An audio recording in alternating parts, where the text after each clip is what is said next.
I am Sergeant Lexi Wood. I'm 28 years old, and I serve in the United States Army. The greatest irony of my life is that I swore an oath to sacrifice my life for the honor of this country. Yet my own family treated the most important day of my life like a disgrace. They called my wedding a trivial event for a common soldier and chose not to come. Instead, they went on vacation to Hawaii with my sister, a successful lawyer. The first call I received from them afterward wasn't an apology. They called only because they needed something. Their words taught me a valuable lesson about family boundaries and self-respect. Before I share my story, let me know what city you're listening from, and like and subscribe if you believe that the toughest battles are sometimes fought right at home. The autumn air in Virginia's Shenandoah Valley was crisp, carrying the scent of wine grapes and damp earth. Golden leaves drifted down from the oak trees, blanketing the grounds of the rustic winery where I was about to marry the love of my life, Caleb. Everything was supposed to be perfect. And for a moment, it was. I stood at the back of the outdoor aisle, my arm linked through that of my commanding officer. A man with 3 daughters of his own, he'd stepped in when my own father wouldn't. My hands, hidden in the folds of my simple, elegant wedding dress, were steady. My breathing was controlled. I was a soldier, trained to perform under pressure. This, I told myself, was just another mission. As the music began, a soft string quartet playing a familiar melody, we started our walk. I kept my eyes fixed on Caleb, standing at the altar with a smile that could calm any storm. But my peripheral vision betrayed me. It scanned the front row, the seats reserved for my family. My father, Preston Wood, a prestigious D.C. lawyer. My mother, Dr. Victoria Wood, the Dean of Humanities at Georgetown. My sister, Cassie, the golden child. The row was empty. It wasn't just empty space. It was a cold, gaping void. A vacuum that sucked all the warmth out of the autumn air. The silence from that empty row was a condemnation, louder and more brutal than any words they could have ever spoken. I felt the pitying glances from Caleb's family, from my friends, from my brothers and sisters in arms. Their sympathy felt like salt on a wound I didn't even know was still bleeding. I took a deep, steadying breath, forcing the lump in my throat down. I would not break. Not here, not now. I focused on Caleb's eyes, my anchor in the storm, and I completed the mission. I walked down that aisle, I said my vows, and I became his wife. But the shadow of that empty row lingered, a dark stain on the brightest day of my life. That night, in a cozy log cabin nestled in the woods, I couldn't sleep. Caleb was beside me, his steady breathing a comforting rhythm in the quiet room. But my mind was a battlefield. Around 2 a.m., I gave up, slipping out of bed and grabbing my phone. It was a mistake, an act of self-sabotage I couldn't seem to stop. I opened Instagram. And there it was. My sister, Cassie, had just posted a new photo series. The first image felt like a physical blow, knocking the air from my lungs. My father, mother, and Cassie were all there, beaming on a white sand beach. Behind them, the sky was a brilliant, cinematic explosion of purple and orange, a Maui sunset. Dad was wearing a breezy Tommy Bahama shirt, the kind he only wore on expensive vacations. Mom looked regal in a silk maxi dress, and Cassie was, as always, perfect, posing in a designer bikini. They were laughing, holding champagne flutes, looking utterly carefree. Then I read the caption, "Recharging with the ones who truly matter. Family first. Hawaii life. The ones who truly matter." The words echoed in the silent cabin. Each one was a perfectly aimed dagger. So, what was I? If they were the ones who mattered, then I was nothing. The hashtag felt like a sick joke. Family first. Whose family? Clearly not mine. My wedding day, the day I had started my own family, was the day they chose to publicly declare that I wasn't part of theirs. My hand trembled as I hit my mother's contact. It was late in Hawaii, but I didn't care. She answered on the 3rd ring, her voice thick with annoyance. "Lexi, do you have any idea what time it is here?" There were no congratulations, no questions about the wedding, just irritation. I saw the pictures, I said, my own voice shaking, betraying the soldier's discipline. Hawaii looks beautiful. There was a pause. Oh, that, she said dismissively. It was a last-minute surprise from Cassie for your father and me, a rare opportunity for us all to relax. The casualness of her tone broke something inside me. A rare opportunity? I finally broke, tears streaming down my face. What about my wedding? Mom, it was my wedding day. You could have said no to Cassie. The silence on the other end of the line was glacial. When she finally spoke, her voice was cold as steel, stripped of all pretense of maternal warmth. Lexi, don't be so childish. Your sister has worked incredibly hard to get where she is. We couldn't sacrifice her happiness and a trip to the Four Seasons for your little ceremony. Your little ceremony, that's all it was to them. An insignificant, trivial event. I didn't say another word, I just ended the call. I didn't scream, I didn't throw the phone against the wall. The pain was too immense, too profound. It bypassed anger entirely and settled into a cold, clean numbness. I sat on the edge of the bed in the darkness, motionless. My military training had taught me how to compartmentalize, how to function in the most stressful situations imaginable. And this, right here, was the most stressful situation of my life. The truth was a precise, tactical strike. I was no longer their daughter. I was a target that had been eliminated. I didn't sleep that night. I just sat there, staring into the darkness, letting the raw, brutal truth reshape me. It was forging me into someone harder, colder, and more resolute than I had ever been before. As the first hint of dawn filtered through the cabin window, my gaze fell upon the corner of the room. My elegant white wedding shoes lay on the floor, and beside them, my scuffed, mud-stained combat boots stood at attention. One represented the life I thought I wanted, and the other, the life I actually had. That night, I understood they could never truly exist in the same room. The sun was beginning to rise, casting long gray shadows across the floor of the cabin. I hadn't moved. My gaze remained fixed on the corner where my two lives sat side by side, the delicate white wedding shoes and the scuffed, unyielding leather of my combat boots. It was the contrast that held me captive. The pristine white against the worn, scarred brown. And looking at those wedding shoes, so perfect and out of place, I was pulled back into a memory I had tried to bury.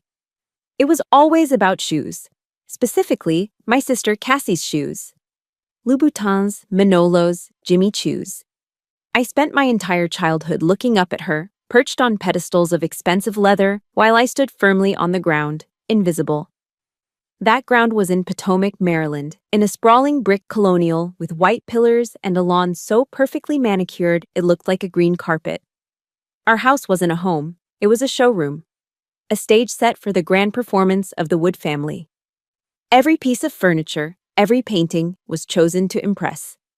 The heart of this stage was the living room, and on its main wall hung what my parents proudly called the Wall of Accomplishments. It was a shrine to my sister. Gilded frames held Cassie's honor roll certificates, her debate team trophies, newspaper clippings about her mock trial victories, and a prominent glossy photo of her shaking a senator's hand. There wasn't a single empty space. And there wasn't a single photo or certificate with my name on it. My existence, it seemed, was not an accomplishment.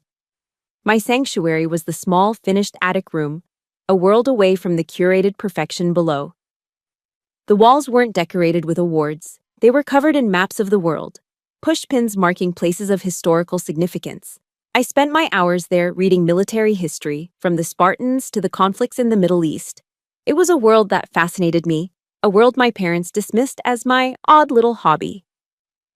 Dinner at the Wood family home wasn't a time for connection. It was a nightly deposition. My father, Preston, would sit at the head of the polished mahogany table and conduct his cross-examination.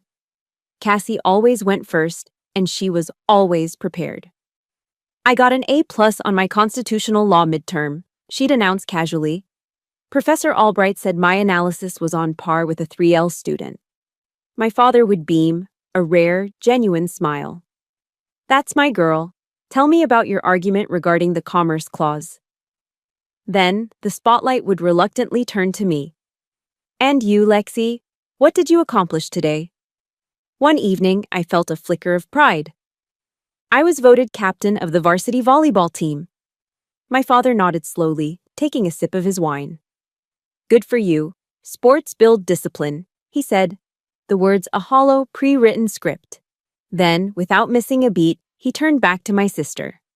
Now, Cassie, about that moot court strategy. And just like that, I was erased. I learned to keep my answers short, my achievements small.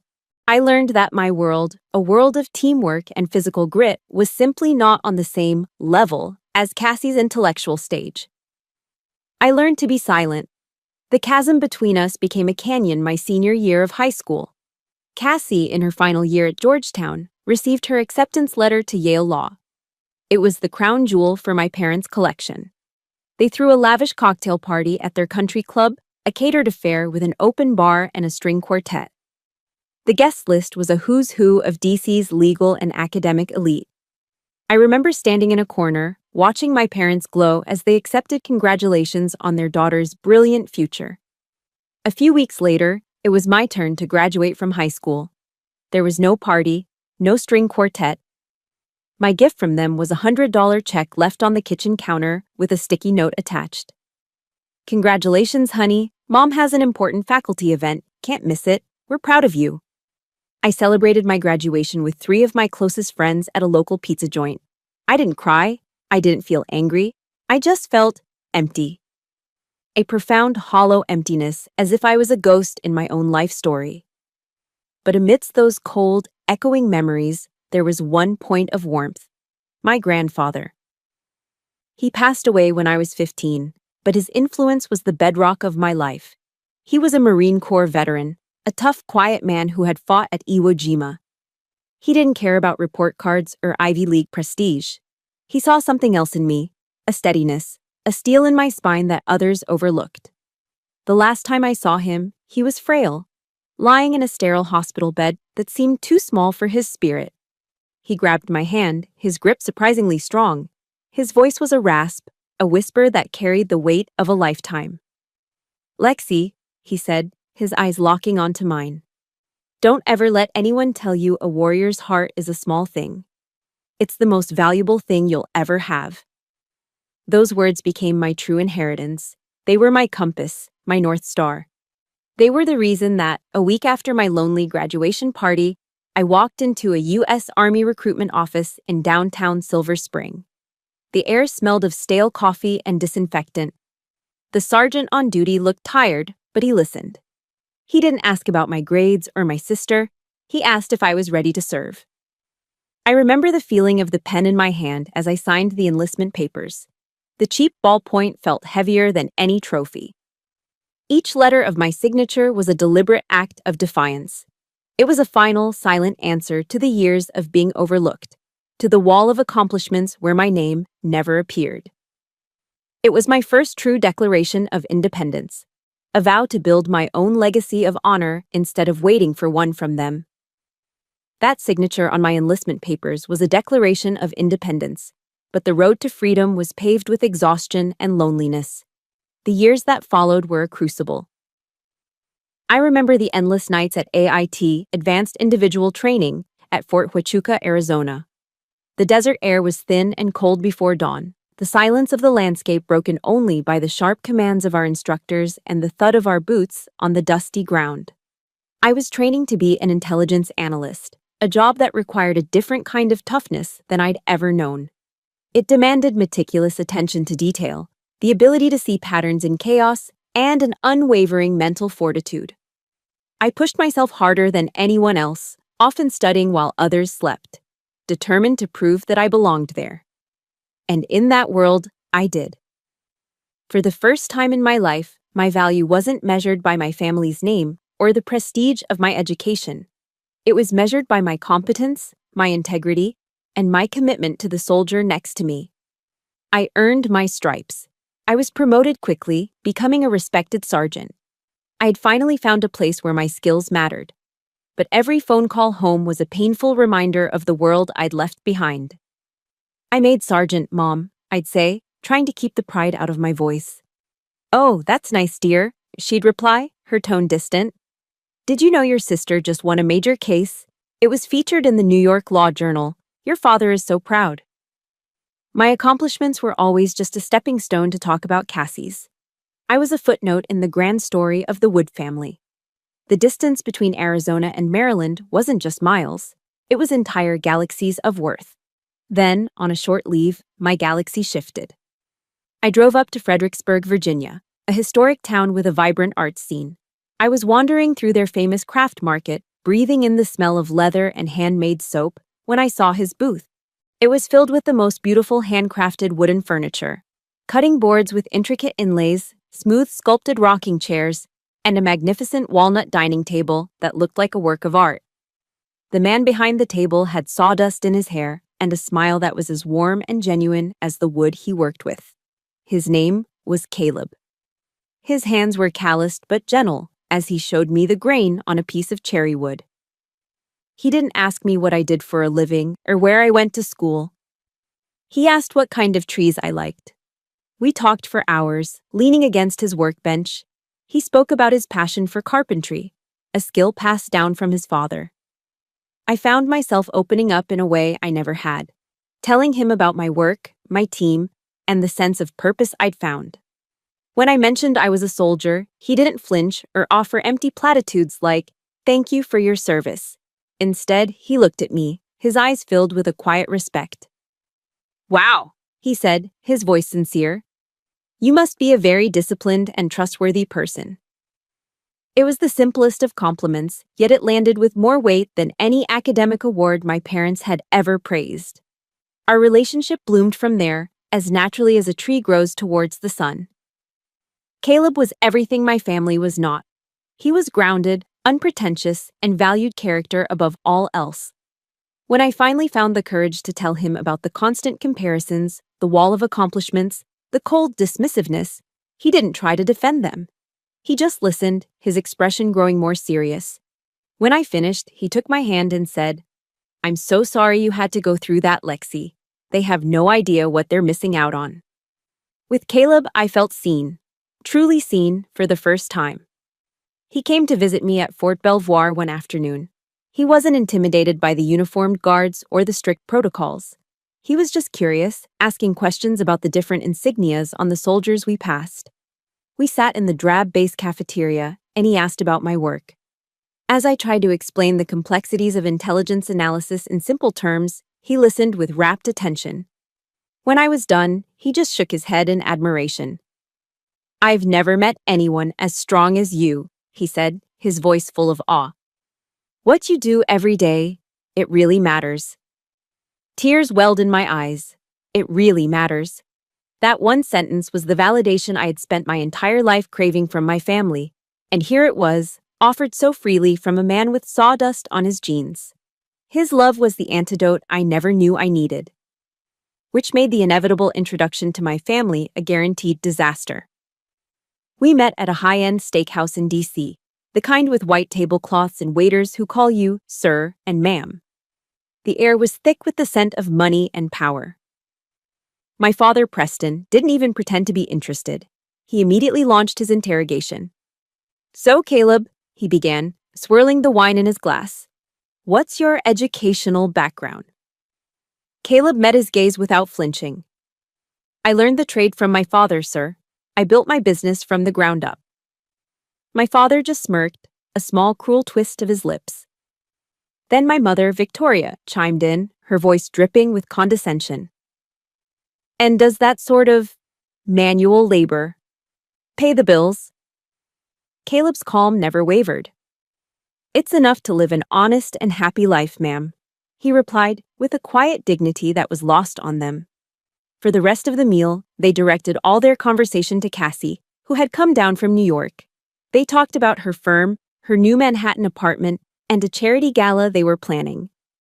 Caleb and I were completely ignored, as if we were ghosts at their table.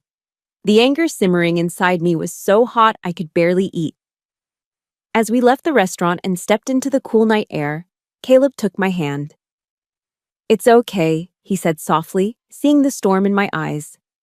"I'm here for you, not for them." In that moment, I understood the profound difference between the family you're born into and the family you choose. He wasn't impressed by their power. He was proud of my strength.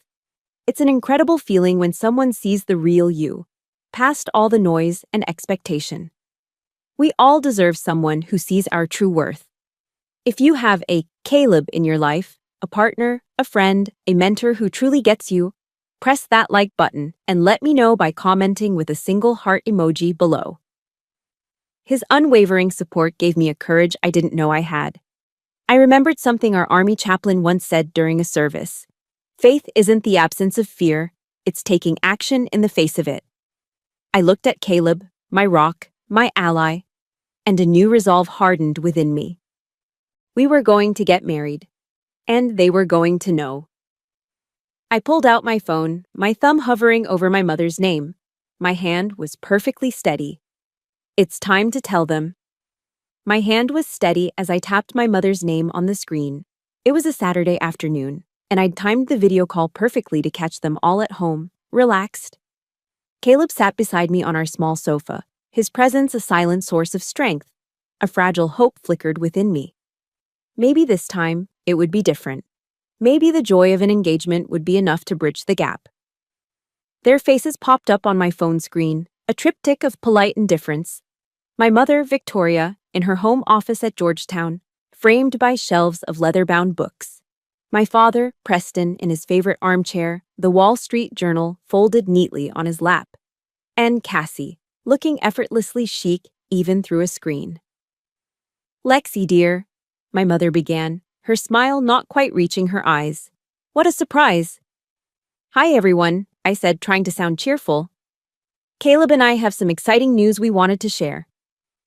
I held up my hand, letting the simple, elegant ring Caleb had designed catch the light. "We're getting married." For a moment, there was just silence. Not the happy, breathless kind, but a heavy, awkward pause. Cassie was the first to speak, a perfectly arched eyebrow raised. "Oh, wow, congratulations, I guess." Then, my mother. "Well, that is news."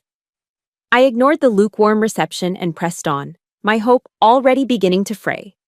I shared my screen, showing them pictures of the winery in the Shenandoah Valley, the rolling hills, the rustic barn, the beautiful oak trees. "We're planning a small, intimate ceremony in the fall. We wanted something that felt like us." The silence returned, thicker this time. My mother cleared her throat. "Virginia?" she asked, her tone laced with disapproval. "Why on earth there? It's terribly inconvenient for everyone in D.C." Cassie chimed in, a smirk playing on her lips. "A farm wedding. How unique, Lexi." The message was crystal clear. It wasn't grand enough. It wasn't impressive enough. It wasn't a wood wedding. The knot in my stomach tightened, but I held my ground. "We've set a date," I said, my voice firmer now. "October 14th. That's when my mother physically reached for her leather-bound planner. As she did, I noticed something over her shoulder.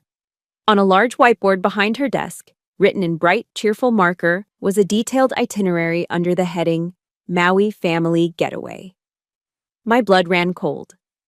"Oh, I'm so sorry, Lexi, but that weekend is just impossible," she said, feigning regret as she flipped through the pages. "Your father has a partners conference, I have a major university fundraiser, and Cassie is in the middle of a critical project at her firm. The timing is just dreadful." "Mom, it's 4 months away," I said, my voice pleading. "People can move things for a wedding." My father finally spoke, his voice laced with the impatience he reserved just for me. "Lexi, be reasonable. We can't ask Cassie, a rising star at a big law firm, to put her entire career on hold for this thing. This thing." The words hung in the air, a verbal dismissal of my entire life, my love, my future. My wedding was just an inconvenient thing. I felt the last of my hope shatter. I looked at their 3 faces on my screen. the faces of the people who were supposed to love me unconditionally. And I asked the question I already knew the answer to. So, none of you can make it. Not one. The silence that followed was the longest of my life. It stretched and expanded until I thought my phone would crack from the pressure. My father looked at my mother. My mother looked at Cassie. No one wanted to deliver the final blow. So, my father did. He leaned forward, his expression hardening into the cold, dismissive mask I knew so well. His voice was low, devoid of any warmth, and dripping with a contempt that was centuries old. "Let's be realistic, Lexi," he said.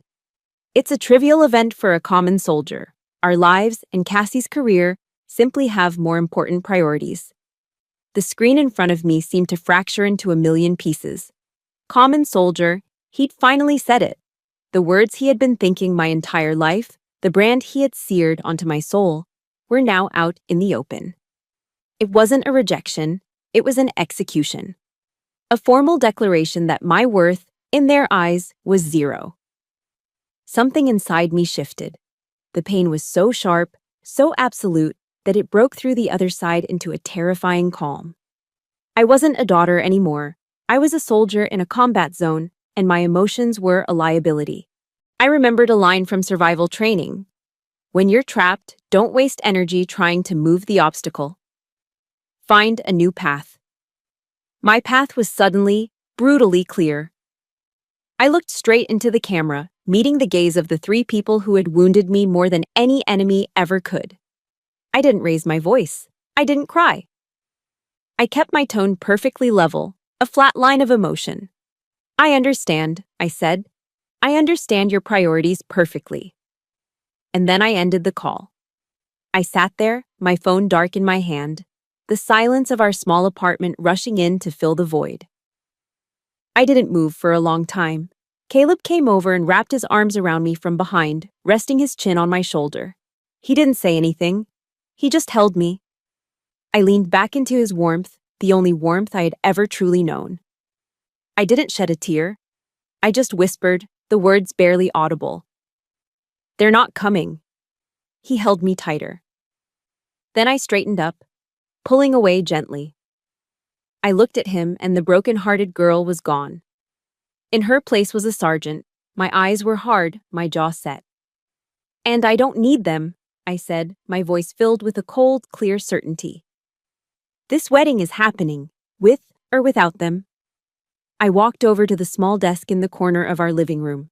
Our wedding invitations were stacked in a neat pile, waiting to be addressed. I picked up the top one, an elegant card printed with our names and the date. Then I picked up a black Sharpie. With a steady hand, I drew a thick, deliberate line through the names of Preston, Victoria, and Cassandra Wood on the guest list. It wasn't an act of anger. It was an act of survival. It was the end of an illusion, and the first day of my freedom. The months that followed our wedding were the most peaceful of my life. It was a quiet born from a conscious decision. I blocked their numbers. I created a filter that sent any email from their accounts directly to a folder I never opened. It was a digital amputation, and with it came an unfamiliar sense of freedom. The constant low-grade hum of anxiety I had lived with my entire life, the pressure to please, to be enough, simply vanished. Life with Caleb was simple and good. We spent our weekends working in his woodshop, hiking the trails near the Blue Ridge Mountains, or just cooking dinner together in our small kitchen.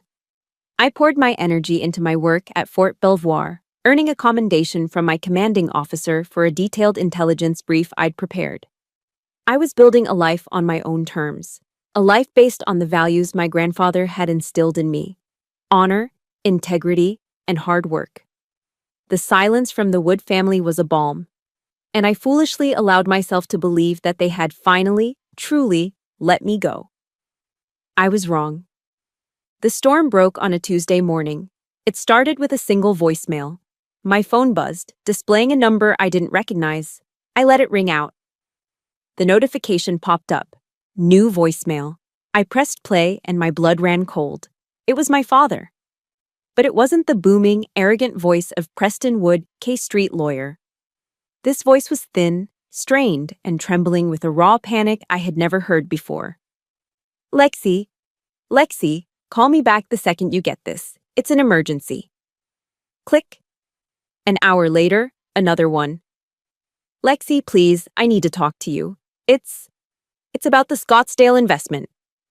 Click. A third voicemail arrived just before lunch, his voice now cracking with desperation.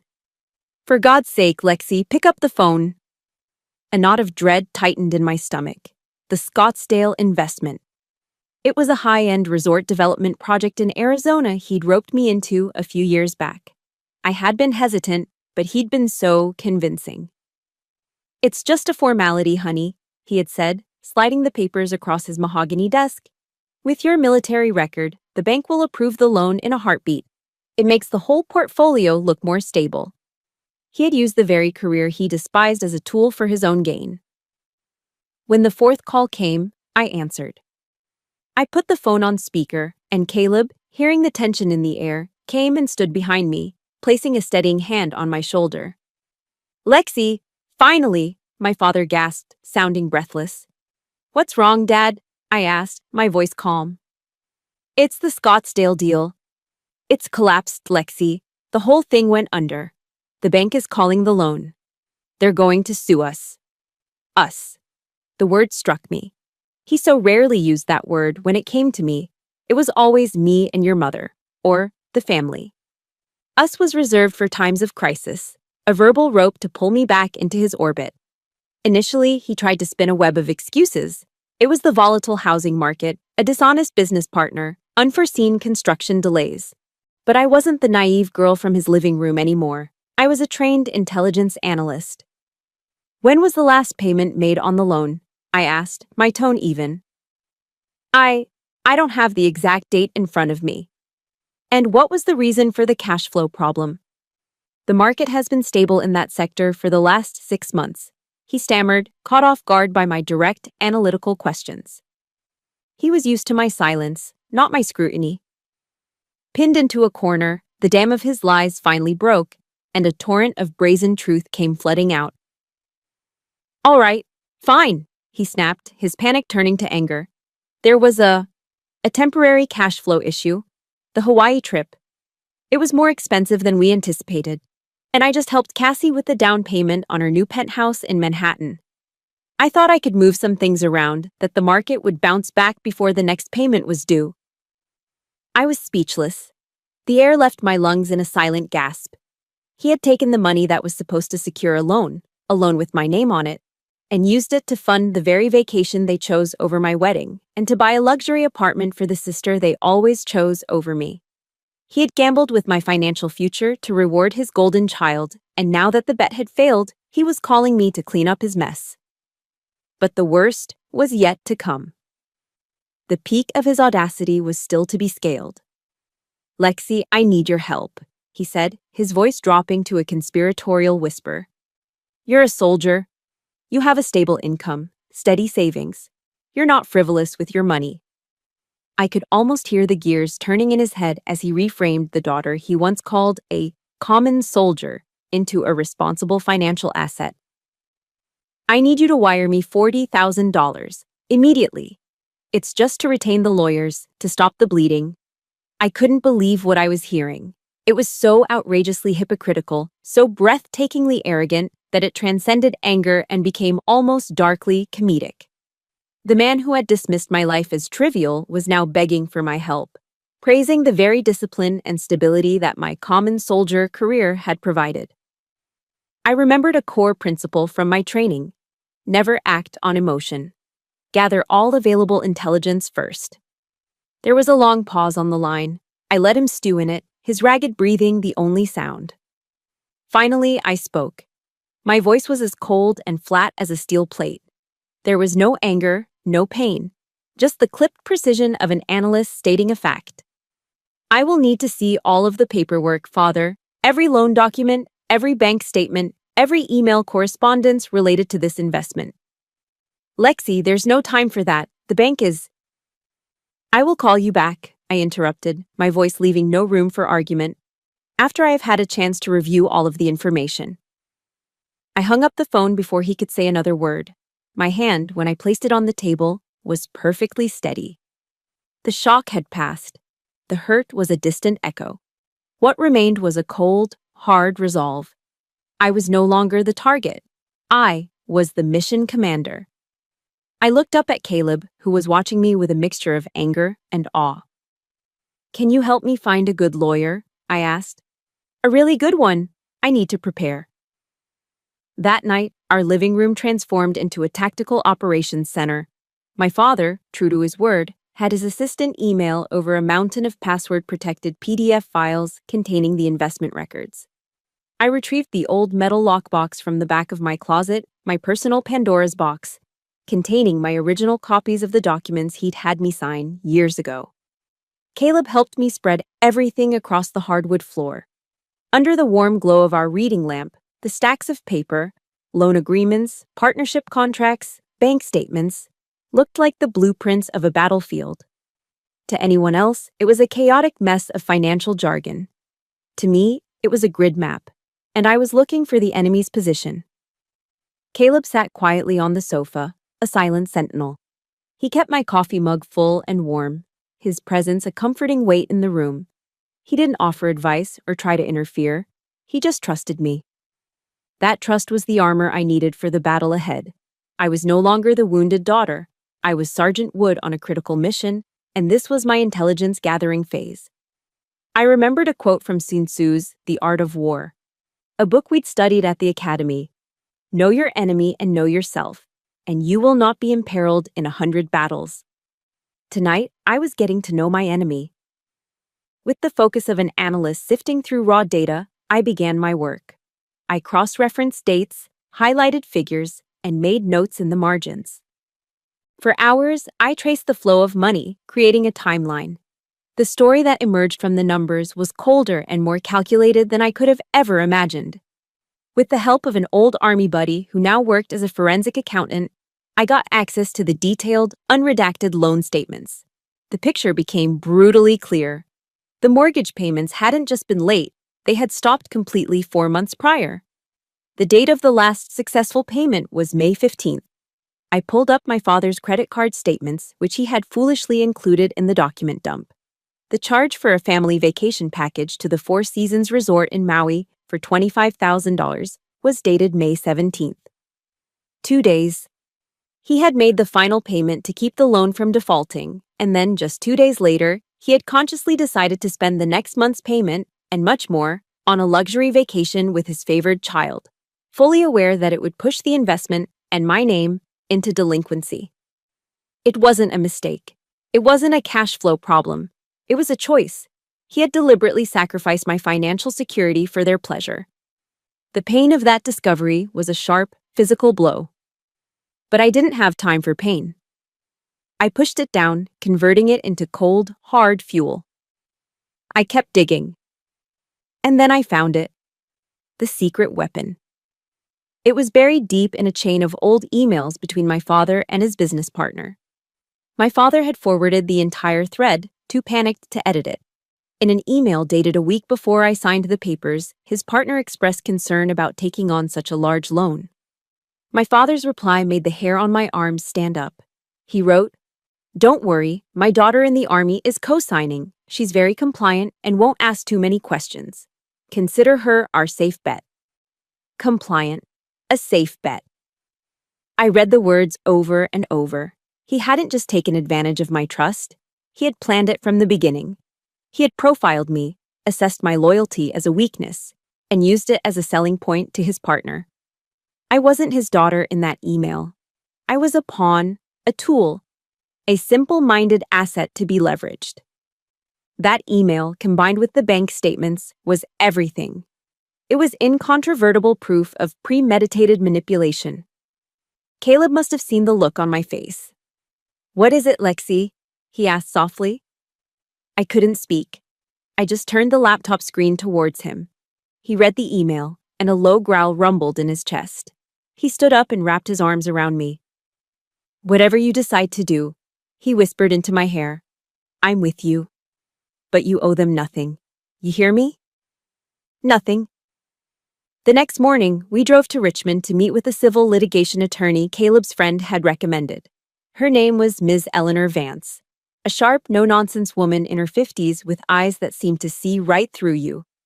I didn't present my story with tears or emotion. I laid out the facts logically, chronologically, placing the highlighted bank statements and the printed-out email on her polished conference table. I was giving a mission briefing. She listened intently, her fingers steepled, not interrupting once. When I finished, she reviewed the documents in silence. After a long moment, she looked up at me, not with pity, but with a kind of fierce respect. "Sergeant," she said, her voice firm, "this isn't just gross negligence. By knowingly misrepresenting the use of funds and your role in this, he engaged in fraudulent inducement. You don't just have grounds to refuse payment, you have grounds to countersue." I shook my head. "I don't want his money. I don't want a lawsuit. I just want out. I want my name cleared, and I want this to be over." I paused, taking a deep breath. "And I need to be the one to tell him." A slow, appreciative smile spread across Ms. Vance's face. "I understand completely." She squared the papers into a neat pile. "All right then, let's prepare you for battle." As we walked through the strategy, I felt a strange sense of calm. The truth is a powerful weapon. It doesn't scream or rage, it just is. And I had it on my side. There's a unique power in finding that one piece of cold, hard proof. That text, that email, that forgotten letter. That confirms everything you suspected. If you've ever had that moment of discovery, that feeling of finding your own secret weapon, press the like button and comment with a single key emoji below. When we finished, Ms. Vance looked at me, a question in her eyes. "Are you sure you're ready for this? He won't make it easy." I thought of the little girl in the attic, the young soldier in the desert, the bride staring at an empty chair. They were all standing behind me, lending me their strength. I met her gaze, and my voice was steady, without a hint of doubt. "I'm ready," I said. "Set up the call with him." We set the stage with tactical precision. Ms. Vance scheduled the conference call for 5:30 p.m. on a Friday. I knew my father's defenses would be at their lowest then, worn down by a long week, impatient to start his weekend. This wasn't going to be a daughter calling her father. This was a planned military engagement. I sat at our small dining table, which for the evening had become my command center. Caleb sat next to me, his hand resting firmly on my knee under the table, a silent anchor. My laptop was open, the key documents displayed on the screen. Ms. Vance was on the line, her presence confirmed, her microphone muted. She was my silent overwatch, ready to intervene only if necessary. I took a deep, steadying breath, the kind I take before a mission briefing. I remembered the core principle of negotiation training. Always maintain the higher ground by controlling your emotions. The first person to lose their cool is the one who loses the war. I pressed the button to dial his number. He picked up on the first ring, his voice frayed with a week's worth of anxious waiting. "Lexi, finally, did you get the money?" I ignored the question completely. There was no room for pleasantries. The operation had begun. My voice was level, cold, and devoid of any emotion. "Father, I've reviewed the documents. I have a few questions for you before we proceed." The unexpected formality threw him off. "Questions? What questions? This is straightforward, Lexi." I cut him off, my tone precise and unyielding. "I'm presenting the facts as I have them. According to the bank statements, the final successful payment on the Scottsdale loan was made on May 15th. Is that correct?" I suppose so. I don't have it in front of me," he stammered. "I do," I stated flatly. 2 days later, on May 17th, a charge for $25,000 was made on your credit card to the Four Seasons Resort in Maui. Can you explain that correlation for me? A heavy silence filled the line. I could almost hear the frantic whirring of the gears in his mind as he tried to formulate a defense. I didn't give him the chance. I pressed the attack. "Furthermore," I continued, my voice like ice, "I have an email you sent to your business partner a week before I signed the loan agreement. In it, you refer to me as, and I quote, very compliant and a safe bet who wouldn't ask too many questions. Could you please clarify what, exactly, a safe bet means in this context, father?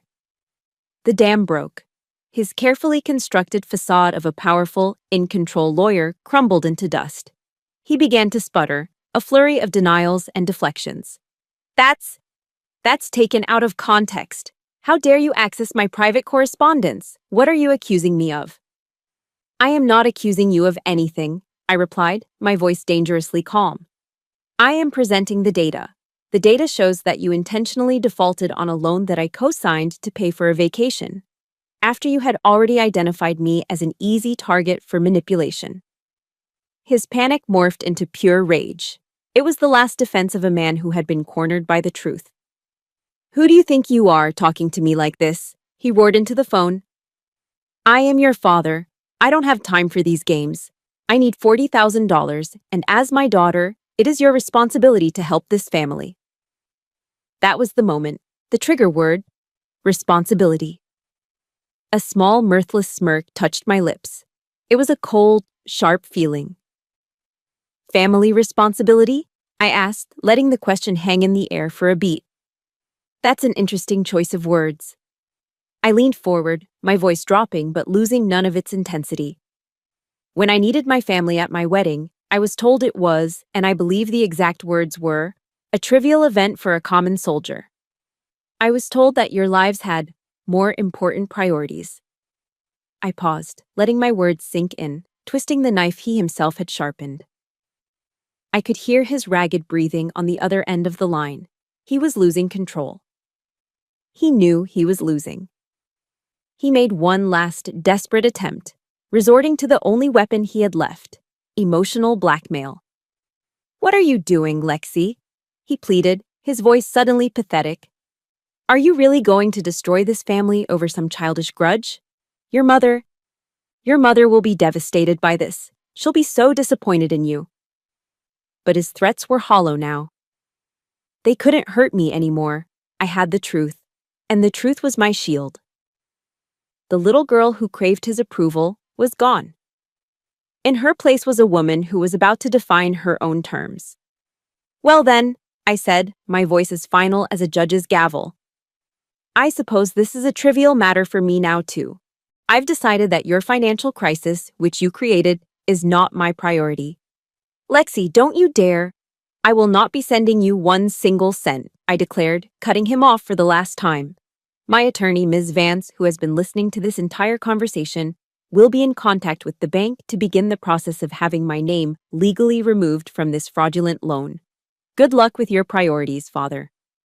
And with that, before he could utter another word, another threat, another pathetic plea, I ended the call. The silence in the room was absolute. My hand was still resting on my phone. For a long moment, nothing happened. Then, a tremor started in my fingers. It traveled up my arm, into my shoulders, until my whole body was shaking. It wasn't a tremor of fear or sadness. It was the violent, uncontrollable aftershock of adrenaline. It was the feeling of a soldier after the battle is won, when the body finally releases the tension it has been holding for a lifetime. It was the feeling of being, at long last, free. The adrenaline shakes had barely subsided when my phone, which I'd left on the table, lit up and began to vibrate violently. The aftershocks were beginning. The caller ID read, Mother. I let it ring, the shrill sound cutting through the fragile peace. It stopped and immediately started again. Caleb looked at me, his eyes asking a silent question. I gave a small nod, took a deep breath, and answered, putting it on speaker. I didn't even have a chance to say hello. How could you do that to your father? The voice that erupted from the speaker was not the polished, composed tone of Victoria Wood, Dean of Humanities at Georgetown. It was a raw, hysterical shriek, laced with venom. He is a complete wreck. Do you have any idea how hard he has worked to give you and your sister the life you have? You are the most ungrateful, selfish child I have ever known. I let the storm of her words wash over me. I didn't flinch. I didn't argue. I waited for her to pause, to gasp for another breath of self-righteous air. When the moment came, my voice was quiet, almost clinical. Mother, I said calmly. Were you aware of the email he sent to his business partner? The silence on the other end was deafening. It was a silence filled with guilt and complicity. That's not the point, she finally stammered, her rage deflating into a weak defense. And there it was. She knew. She had always known. She was a part of it. The betrayal wasn't just his, it was theirs. Goodbye, Mother, I said, and ended the call. Before the screen had even gone dark, it lit up again. This time, it was Cassie. If my mother's attack was a chaotic hailstorm, my sister's was a sniper's bullet, precise and condescending. Lexi, I am so deeply disappointed in you, she began, her big law attorney voice in full effect. You're acting incredibly childish. Do you have any concept of the kind of pressure that successful people like Mom and Dad are under? For the first time that night, I laughed. It was a short, bitter sound. Pressure, Cassie? Are you talking about the pressure of funding a Hawaiian vacation and a down payment on your Manhattan penthouse? Do you have any idea that money was supposed to be paying off a loan that I was on the hook for? She sidestepped the accusation with the practiced ease of a seasoned lawyer. Don't drag those details into this. That's not what this is about. The point is, you are turning your back on your family. No, Cassie, I corrected her, my voice sharp and clear. I am drawing a boundary. Maybe you should try it sometime, instead of living your entire life in their shadow. I hung up before she could respond.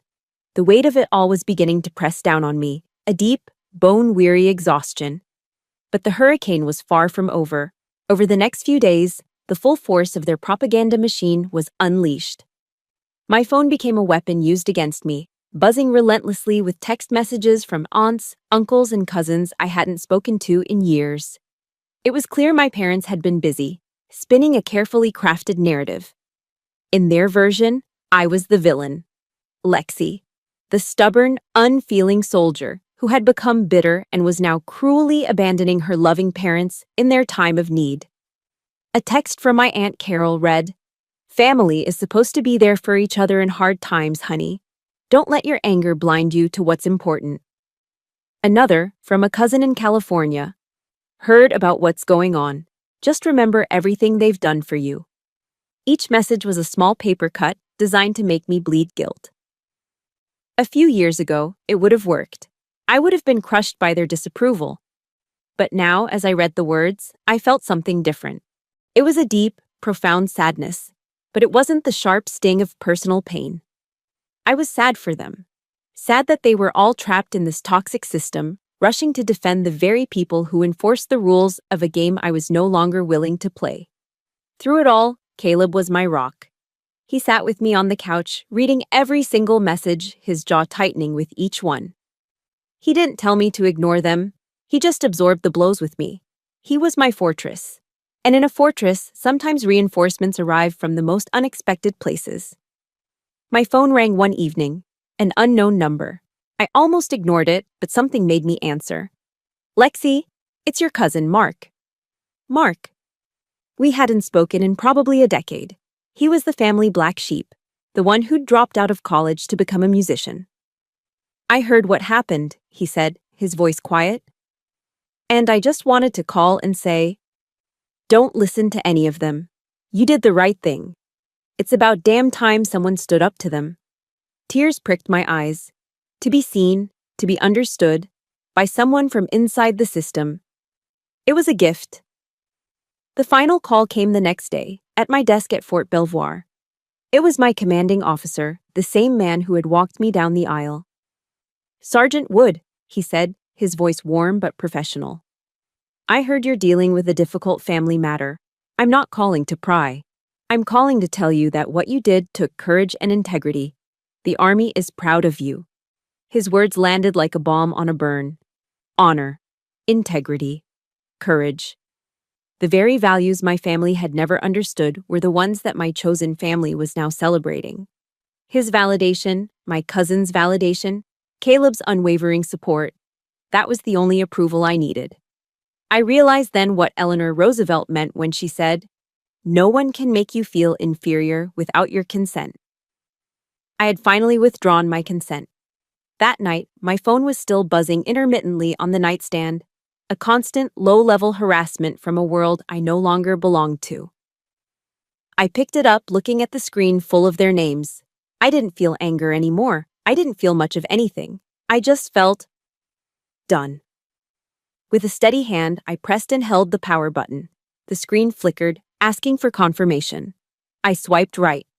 The screen went black. And for the first time in days, there was silence. The silence that followed the black screen of my phone was unlike any I had ever known. It wasn't just the absence of ringing or buzzing. It was a profound, echoing quiet that filled every corner of our small house. The war was over. I had won.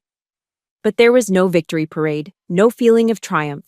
There was only the crushing weight of exhaustion, the kind that settles deep in your bones after a long deployment, when the adrenaline finally drains away and leaves nothing but an empty, hollow space behind. I had spent my entire life fighting an invisible war for their approval. And now that it had ended, I didn't know what to do with the peace. Caleb, with his quiet wisdom, understood. He didn't try to cheer me up or fill the silence with platitudes. He simply brought me a steaming mug of chamomile tea, sat beside me on the sofa, and shared the silence with me as we watched the evening settle over our backyard. His presence was a language all its own, and it said, "I'm here. You're not alone." As a soldier, I was trained to recognize when a situation required backup.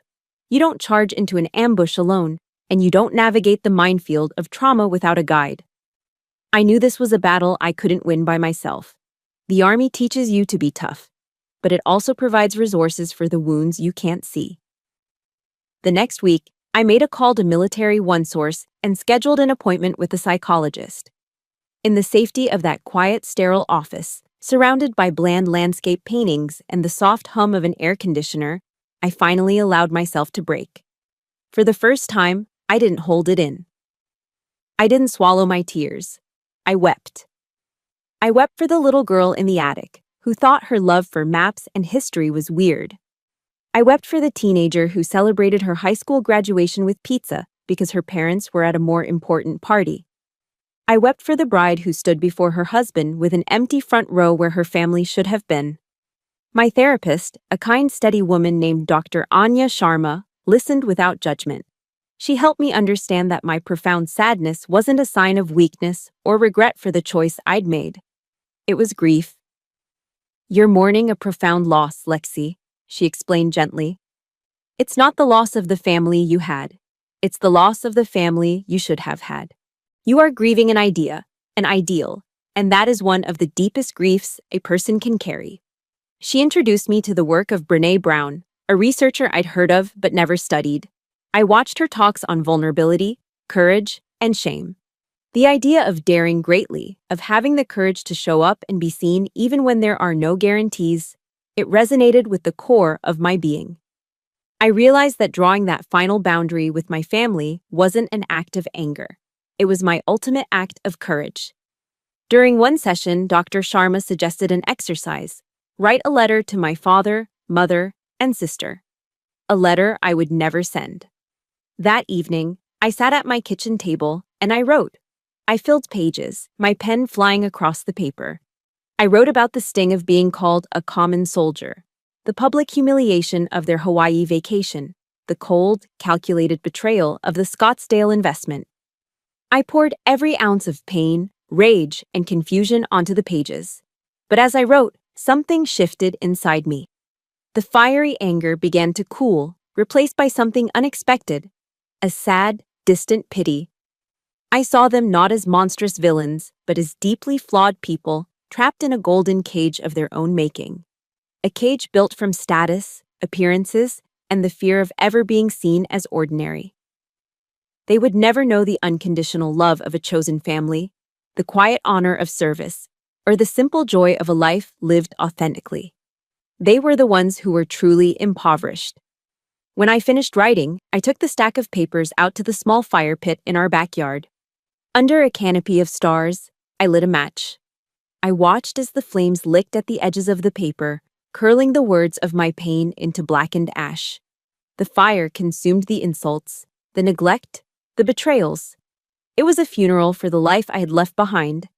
and a baptism for the one I was just beginning to build.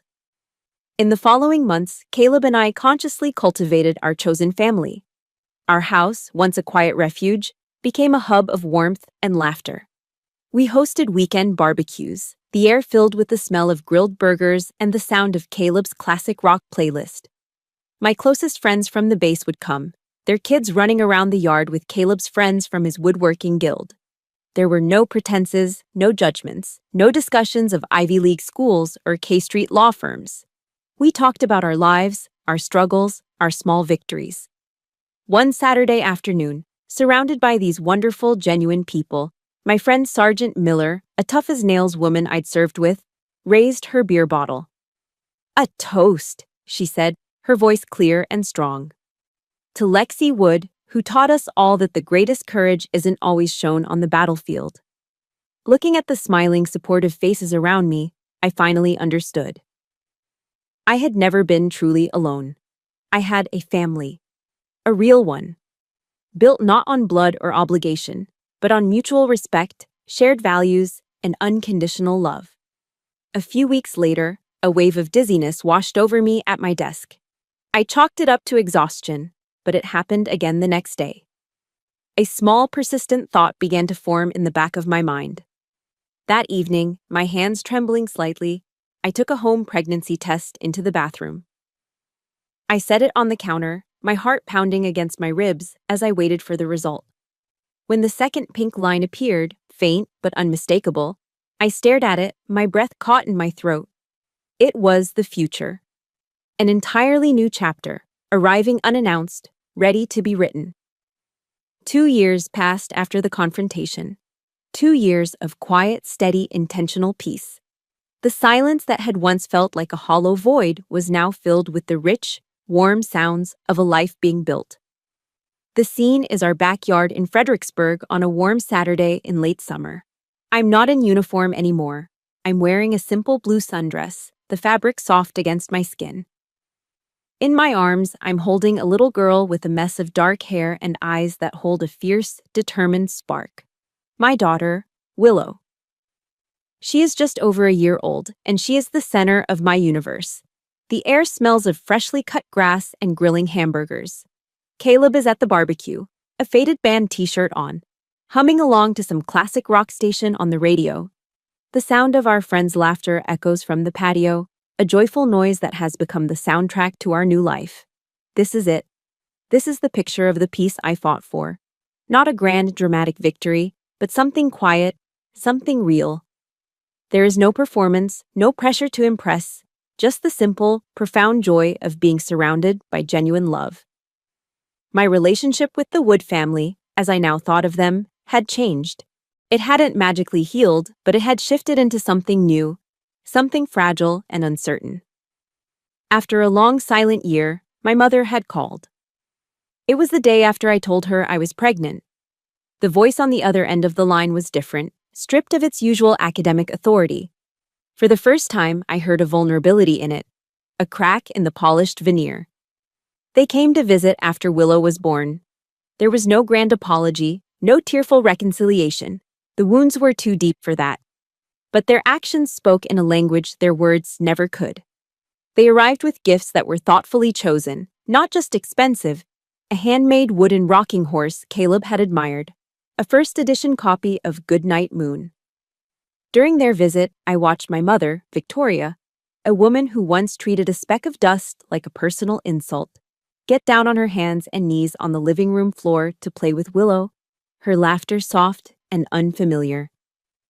I watched my father, Preston, the powerful K Street lawyer, sit in the rocking chair for nearly an hour, not talking, not reading, just watching his granddaughter sleep, his face a mask of complex emotions I couldn't quite decipher. The most surreal moment came one afternoon. My father was holding Willow, awkwardly, as if he were holding a delicate, priceless piece of art. He was a man who had always been so sure, so commanding. But he seemed utterly disarmed by this tiny human being. He looked from Willow's face to mine, and his voice was quiet when he spoke. "She has your eyes," he said, a strange hoarseness in his throat. "They're very determined." It wasn't an apology. It wasn't a confession. But it was the closest thing to an acknowledgement to seeing me that I had ever received from him.